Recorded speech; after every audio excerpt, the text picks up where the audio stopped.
how's it going? This is Jerry Heron here making another YouTube video. It is now time for another real long video, which I'm reading you all.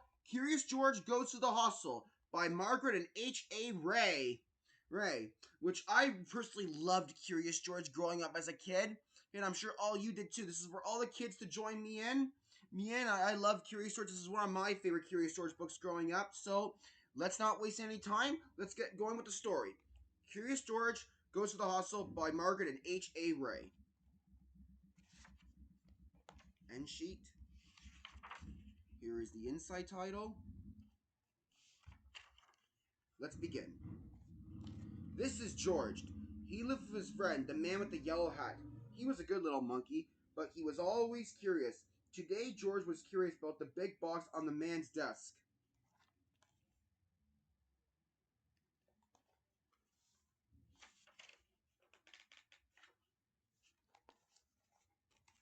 What could be in it? George could not resist. He simply had to open it. It was full of funny little pieces and of all sorts of shapes and all sorts of colors. George took one out. It looked like a piece of candy. Maybe it was a candy. Maybe he could eat it. George put the piece in his mouth, and before he knew, he had swallowed it.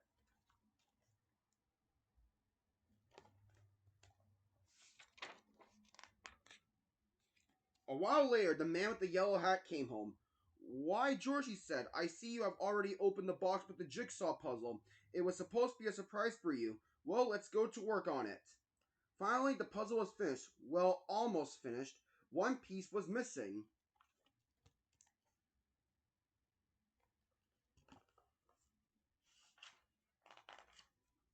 The man looked for it everywhere, but he could not find it. "That's strange," he said. "It's a brand new puzzle. Well, it cannot be helped. Maybe we'll find it in the morning. Let's go to bed now, George." The next morning, George did not feel well. He had a tummy ache and did not want to eat his breakfast. The man was worried. He went to the telephone and called Dr. Baker. "I'll be over as soon as I can," said the doctor.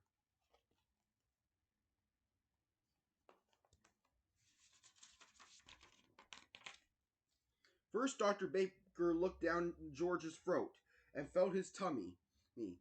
Then he took out his stethoscope and listened. "I'm not sure what's wrong," he said. "You better take George to the hospital and have an x-ray taken. I'll call them and let them know you are coming." "Don't worry, George," said the man when they were driving to the hospital. "You have been there before when you broke your leg. Remember how nice the doctors and nurses were?" George held his big rubber ball tight as they walked up the hospital steps.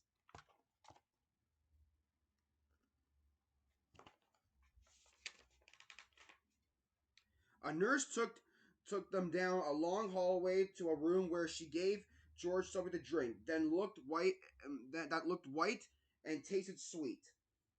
"It is called barium," the nurse explained. "It helps the doctors find out what is wrong with you, George." In the next room, George stood at a big table and a doctor was just putting on a heavy apron. Then he gave the man one just like it. George was curious. Would he get one too? No, he did not. You get on that table, George," the doctor said. "I am going to take some x-ray pictures of your insides." He pushed a button and there was a funny noise. "There. Now you may get up and we will have the x-rays developed right away."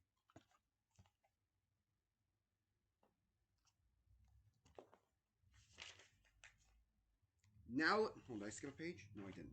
"Now let's see. There is something that should not be," said the doctor when they were looking at the x-rays. "Why, that looks like, I think that must be the piece that was missing from our jigsaw puzzle yesterday," said the man. "Well, well, well," said the doctor. "At least we know now what is wrong with our little patient. I'll tell Dr. Baker right away. George will have to stay at the hospital for a few days. They'll put a tube down his throat to get the piece out. It's only a small operation. I'll call a nurse and have her take you to the admitting office." Many people were waiting outside the office. George had to wait too. "Look, Betsy," the woman next to him said to her little girl. "There is Curious George." Betsy looked up for a moment, but she did not even smile. Betsy had never been to a hospital before. She was scared.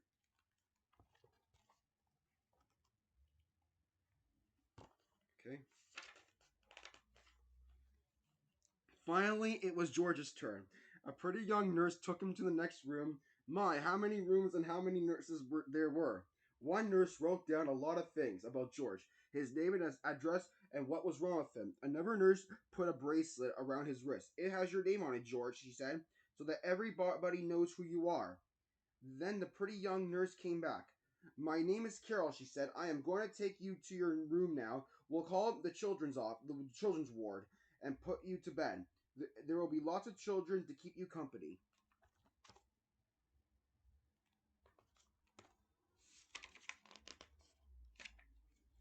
And so it was. There were a lot of children in the room. Some were up and around, others were in their beds, with a doctor or a nurse looking after them. Dave was having a blood transfusion. Steve had his leg bandaged and was sitting in a go kart. Betsy was in bed looking sad. George got the bed next to Betsy.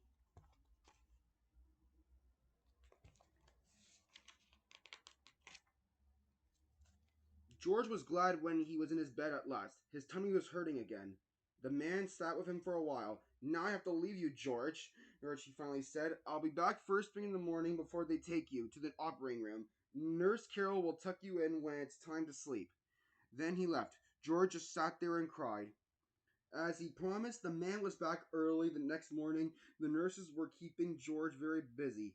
One nurse was taking his temperature, one was taking his blood pressure, one was giving him a pill to make you sleepy, George, she said, and one was getting ready to give him a shot.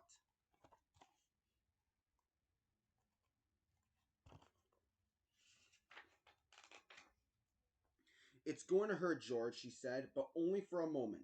She took his arm, and George let out a scream. But the needle hasn't touched you yet, said the nurse, laughing. There, now it's done. That wasn't so bad, was it? No, it really was not, and anyway, it was over now. By the time the attendant came with the stretcher to wheel him to the operating room, George was getting sleepy. He tried hard to stay awake. He was curious to see what would happen next.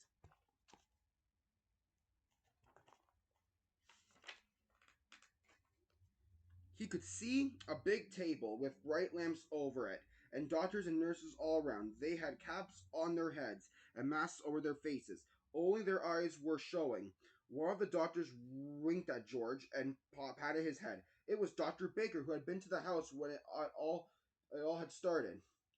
He looked funny with his mask on, and then George was fast asleep.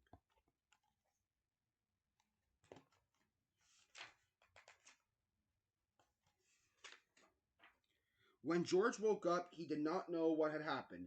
He did not even know where he was. Then he saw Nurse Carol. It's all done, George, she said.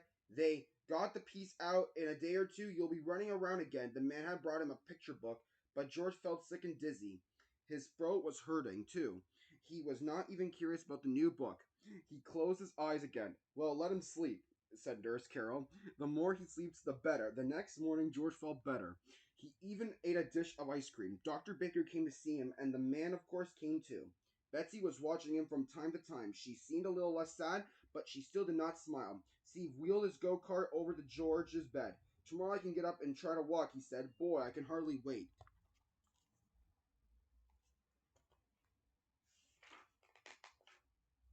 I'll take you to the playroom now, George. Nurse Carol said the next morning, and in the afternoon your friend will come and take you home. The playroom was full of children. A lady was showing Betsy how to use finger paint. There were all sorts of things to play with, even a puppet theater, and that was just a thing for George. He had four hands could could handle for puppets at the same time.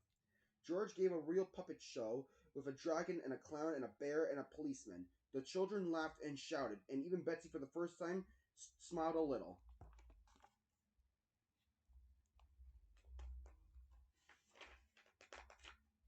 There was a TV set in the playroom and also a record player.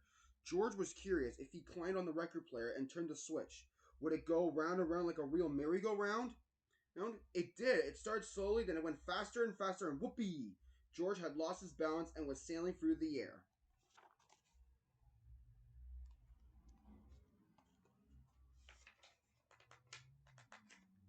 Luckily, George landed on a soft cushion. The children cheered, and Betsy smiled again. George was so funny. But then the play lady picked George up. That's enough for now, she said. You better take a nap before lunch. We'll have a big day ahead of us. The mayor is coming to visit the hostel today. And later on, you will be going home, George.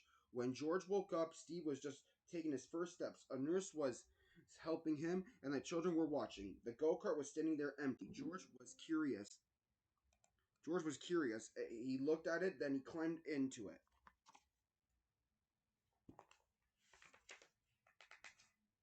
Then he grabbed the wheels, and then while Noe was looking, he wheeled the go-kart right out of the room. George could make the go-kart go very fast. This was fun. Down the hall he went. By now, the nurse had noticed that he was gone and came running after him. George, George, she shouted.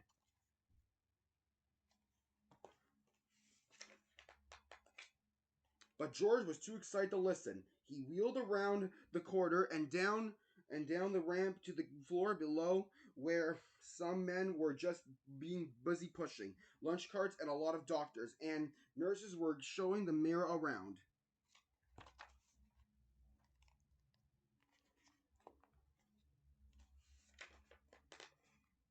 George tried to stop, but it was too late. Wham! The go-kart landed right in the middle of everything. Lunch carts tumbled, spinach and scrambled eggs and strawberry jam were all over the floor. People fell over each other, and George was thrown out of the go-kart and landed right into the mayor's arms. Not good. Pretty bad. What a mess it was! You broke all my dishes, someone cried. He rushed. He ruined the go-kart, complained another. What will the mayor think of it? Whispered someone else, and so it went. Suddenly, everybody looked up and listened. From above came happy laughter, and there stood Betsy laughing, laughing, laughing. Then the children joined in. Then the mayor started laughing, and finally everybody just laughed and laughed. Everybody, that is, except George.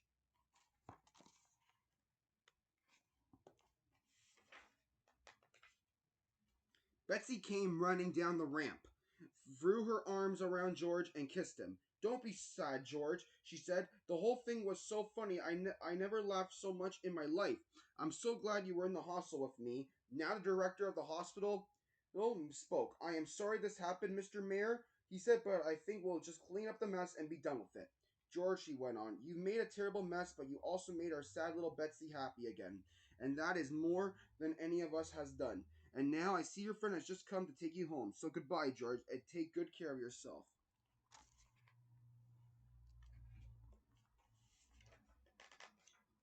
The children crowded around the windows, waving goodbye, when George and the man with the yellow hat were finally leaving the hospital. As the car was turning into the driveway, Nurse Carol came running after them. Here's a little package with something that belongs to you, George, she called, but don't open it before you are home.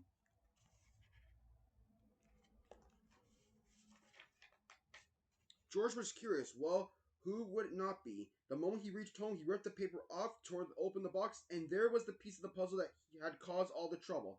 How nice of the doctor to save it for us, he said, the man with the yellow eye, and now we can finish the puzzle.